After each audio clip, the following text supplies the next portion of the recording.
Welcome to bird media. నేను మీ పవన్ కృష్ణమూర్తి. ఇది ఒక రకంగా ప్రభుత్వానికి కాస్త చిక్కు తీసుకొచ్చేటువంటి అంశమే. అంటే నైతికత అనే ఒక పాయింట్ మీద డెఫినిట్‌గా సెంట్రల్ గవర్నమెంట్‌కి ఇది ఒక వివాదంగా మారేటువంటి అవకాశం కూడా ఉంది. ప్రస్తుతం దేశవ్యాప్తంగా సంచలనాత్మకంగా మారినటువంటి నీట్ యూజీ 2026 ప్రశ్నాపత్రం లీక్ వివాదం మధ్య కేంద్ర విద్యాశాఖ మంత్రి ధర్మేంద్ర ప్రధాన్‌కి సంబంధించిన దాదాపు 3 దశాబ్దాల నాటి ఫోటోలు ఇప్పుడు సోషల్ మీడియాలో వైరల్ అవుతున్నాయి. 1997లో ఒడిశాలో జరిగినటువంటి ఒక విద్యార్థి ఉద్యమంలో ఆయన పాల్గొన్న సందర్భానికి సంబంధించినటువంటి చిత్రాలు ఇప్పుడు మళ్ళీ చర్చకొచ్చాయి. ఈ ఘటనకు సంబంధించినటువంటి వివరాలు 2021లో ఇండియన్ ఎక్స్‌ప్రెస్ ప్రచురించిన ప్రొఫైల్ కథనంలో కూడా ప్రస్తావించారు. ఇక అసలు 1997లో ఏం జరిగింది?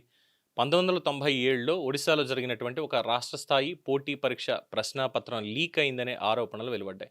ఈ సంఘటన మీద విద్యార్థి సంఘాలు కూడా తీవ్ర ఆందోళన వ్యక్తం చేశాయి.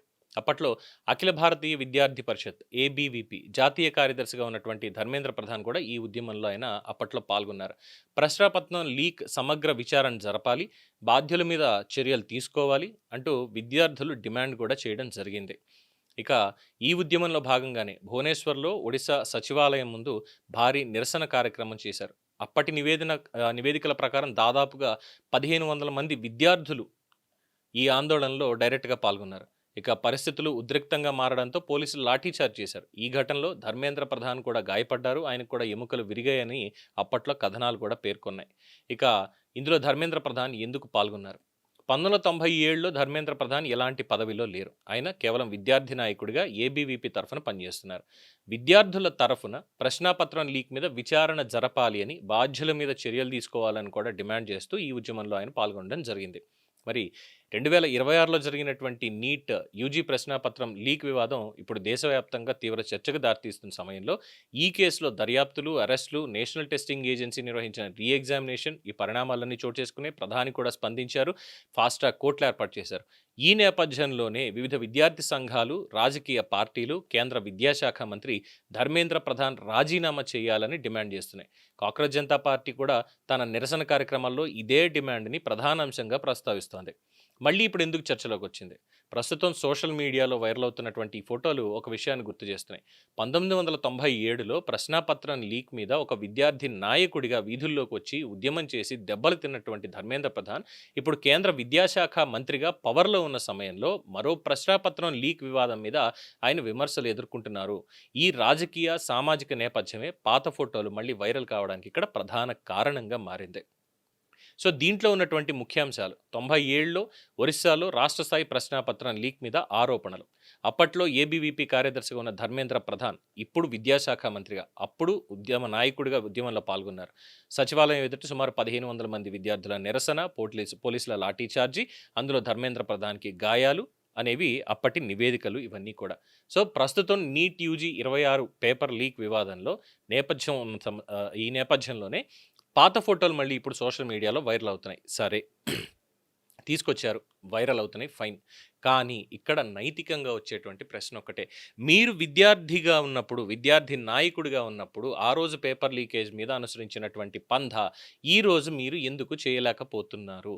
అంటే 1997 నుంచి ఇప్పటి వరకు కూడా పరిస్థితులు ఒకలాగే ఉన్నాయి. ఒకసారి ఇక్కడ మనం ఒక చిన్న హిస్టరీ చూద్దాం. ఎప్పుడెప్పుడు పేపర్ లీకేజ్‌లు జరిగాయి అనేటువంటిది మనం చూసినట్లయితే 1991 UPSC civils main paper, prelims paper అప్పుడు లీక్ అయింది. ప్రింటింగ్ దశలో లీక్ అయింది అనేది అప్పుడొచ్చినటువంటి ఆరోపణ. సో భద్రతా విధానాలు మార్చారు, ప్రింటింగ్ పంపిణీ వ్యవస్థని పునర్వ్యవస్థీకరించారు.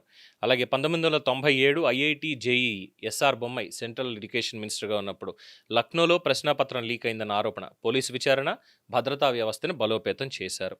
2003 క్యాట్ ఎగ్జామ్, ఐఐఎం ప్రవేశ పరీక్ష, ఎంబీఏ చేయడానికి ఐఐఎం ప్రవేశ పరీక్ష, మురళీ మనోహర్ జోషి గారు అప్పుడు ఎడ్యుకేషన్ మినిస్టర్.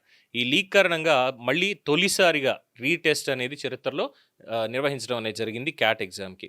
దీని మీద వికే షంగ్లు కమిటీ ఏర్పాటు చేశారు. పరీక్షా విధానంలో కూడా భారీ సంస్కరణలు తీసుకొచ్చారు.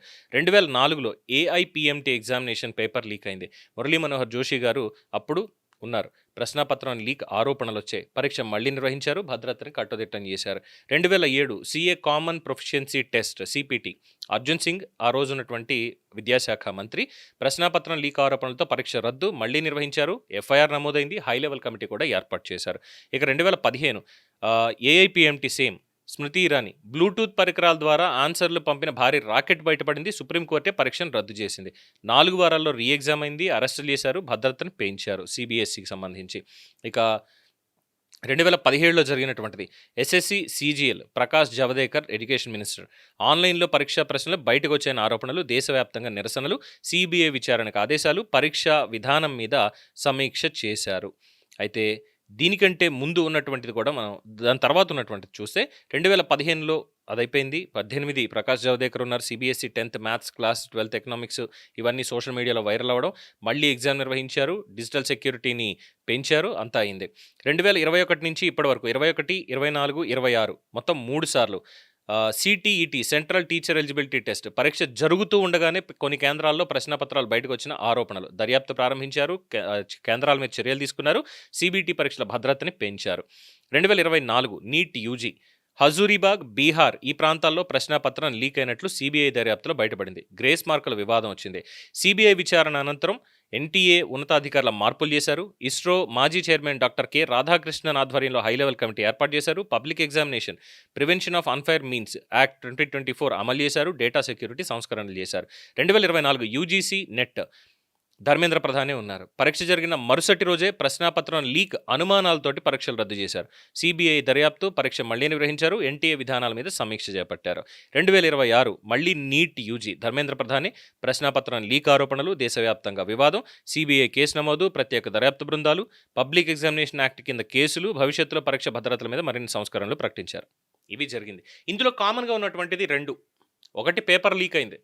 ప్రింటింగ్ స్టేజ్లోన ఎగ్జామ్ జరుగుతున్నటువంటి ఆ పర్టికులర్ సమయంలో క్వశ్చన్స్ అవన్నీ బయటికి రావడమా, లేదు ఎగ్జామ్ ఈరోజు అయిపోయిందంటే నెక్స్ట్ డే ఆరోపణలు రావడమా, అది ఎక్కడ జరిగింది, దేశవ్యాప్తంగా మొత్తంగా జరిగిందా అంటే కాదు, ఒక పర్టికులర్ ఏరియా, ఒక చోట బీహార్లో అయి ఉండొచ్చు, ఒక చోట కర్ణాటకలో అయి ఉండొచ్చు, ఒక చోట ఆంధ్రప్రదేశ్ అయి ఉండొచ్చు, ఏదో ఒక చోట ఒక స్టేట్లో. అంటే దీని వెనకాల ఖచ్చితంగా కేంద్ర విద్యాశాఖ మాత్రమే ఉంది, ధర్మేంద్ర ప్రధాన్ లోపం మాత్రమే ఉందని ఇక్కడ అనుకోవాలా?